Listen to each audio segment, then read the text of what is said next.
Hi வணக்கம் உறவுகளை, எல்லோரும் எப்படி இருக்கீங்க? நல்லா இருக்கீங்களா? மதிய வணக்கம். வீடியோ நாளைக்கு மதியம் தான் வரும்.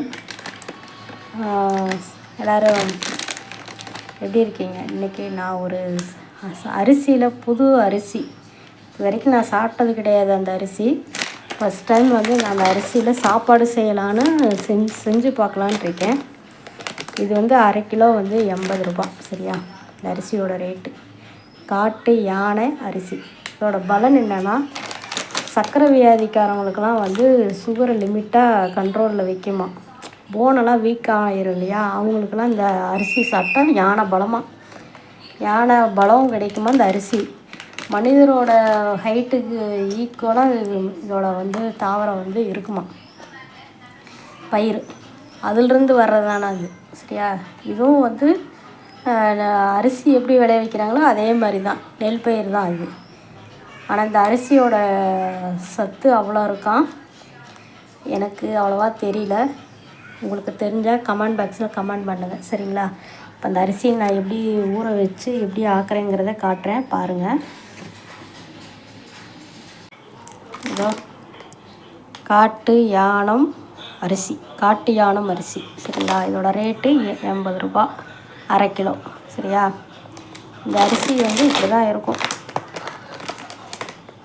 கருப்பாக தான் இருக்குது. இதை வந்து நான் காலையில் தூங்கி எழுந்திரிச்சுன்னு இந்த அரிசியை ஊற போட்டுட்டேன். பாருங்கள், 5 மணி நேரம் இல்லைன்னா 8 மணி நேரம் ஊற வைக்கணும்னு சொல்லியிருக்காங்க. நான் காலையில் எழுந்திரிச்சுனே ஊற வச்சிட்டேன் இந்த அரிசியை. இப்போ இதுக்கு வந்து ஒரு டம்ளர் அரிசிக்கு 4 டம்ளர் தண்ணி வச்சுருக்கேன். வேக வச்சு பார்க்குறேன் எப்படி வேகுதுன்னு எனக்கு தெரியல. வெந்ததுக்கப்புறம் இந்த அரிசியோட பலம் எப்படி இருக்குது சாப்பாடு அப்படிங்கிறத நான் உங்களுக்கு காட்டுறேன். ஏன்னா இது வரைக்கும் நான் செஞ்சது கிடையாது, இதை ஃபஸ்ட் டைம் நான் செய்கிறேன். சரியா? அதனால தான். சரி மக்களே, நான் இதை எப்படின்னு நான் செஞ்சுதான் குக்கரில் வெயிட்டு போட்டு நான் விசில் விட்டுட்டு எப்படி வெந்திருக்குன்னு நான் காட்டுறேன். சாப்பாடு எப்படி இருக்குன்னு காட்டுறேன். ஏன்னா இது வரைக்கும் நம்ம நிறைய ஆதி காலத்தில் நல்ல சத்தான சாப்பாடெலாம் சாப்பிட்ருக்குறாங்க. நம்ம அதெல்லாம் மிஸ் பண்ணிட்டோம். ஃபஸ்ட் டைம் இதில் நான் செய்கிறேன், காட்டுறேன். இருங்க. சாப்பாடு ஒரு 5 விசில் வச்சு ஆஃப் பண்ணிட்டேன். ஆனால் தண்ணி நிற்கிது பாருங்கள். ஒரு டம்ளர் தண்ணி பக்கத்தில் இருக்குது. தண்ணியெல்லாம் வேஸ்ட்டாக கீழே ஊற்றக்கூடாது. சாப்பாடு வெந்துதாங்க இருக்குது, இருந்தாலும் நம்ம குக்கரை வந்து நல்லா சாப்பாடு தண்ணி இஞ்சிற அளவுக்கு அடுப்பில் வச்சு சாப்பாடை தண்ணி ஊற்றலாம். சரிங்களா? ஒரு வழியாக சாப்பாட்டு வேலை முடிஞ்சிருச்சுங்க.